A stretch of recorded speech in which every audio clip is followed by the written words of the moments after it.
చంద్రబాబు నాయుడు అధికారంలోకి రావడానికి ఎలాంటి హామీనైనా ఇస్తాడని, తీరా అధికారంలోకి వచ్చిన తర్వాత ఏ హామీని నెరవేర్చడని మరోసారి ఆటో డ్రైవర్ల విషయంలో తేట తెల్లమైందని మాజీ స్పీకర్ రాష్ట్ర రాజకీయ వ్యవహారాల కమిటీ సభ్యులు తమ్మినేని సీతారాం అన్నారు. ఆటో డ్రైవర్లకు కూటమి ప్రభుత్వం అన్యాయం చేస్తుందని, దానికి నిరసనగా మాజీ స్పీకర్ తమ్మినేని సీతారాం ఆధ్వర్యంలో మంగళవారం ఆమదాల వలసలో భారీ ఆటో ర్యాలీ నిర్వహించారు. ఈ సందర్భంగా తమ్మినేని మాట్లాడుతూ, శ్రీశక్తి పథకం ద్వారా ఆటో డ్రైవర్లు తీవ్రంగా నష్టపోతున్నారని, వారిని ఏదో విధంగా ప్రభుత్వం ఆదుకోవాలని తమ్మినేని సీతారాం డిమాండ్ చేశారు.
హామీల అలాగే ఆటో డ్రైవర్లకి నెలకి సంవత్సరానికి 10,000 ఇస్తామని ఎన్నికల హామీలో చెప్పారు.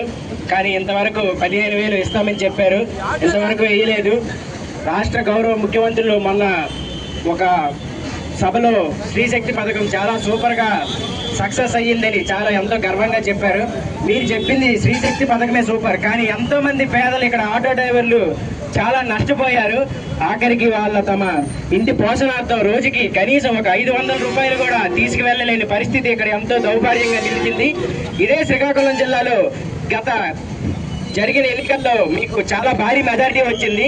ఇప్పుడు కానీ ఈ శ్రీశక్తి పథకం కానీ ఎత్తేసి మా ఆటో డ్రైవర్లకి మొత్తం రాష్ట్రంలో ఎంతమంది ఆటో కార్మిక సంఘాలు ఉన్నారో వాళ్ళందరికీ న్యాయం చేయకపోతే మీకు 175కి 175 రాకుండా మేము చేస్తామని మరీ మీకు చెప్తున్నాము.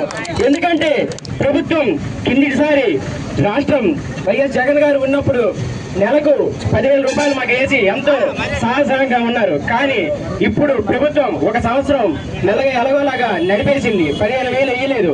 అలాగే ఈ శ్రీశక్తి పథకం ఎత్తివేసి మా ఆటో యూనియన్లకి వాళ్ళకి తగిన పరిష్కారం చేస్తారని మా ఆటో తరఫున అందరికీ మేము చెప్తున్నాం. ఓకే అండి.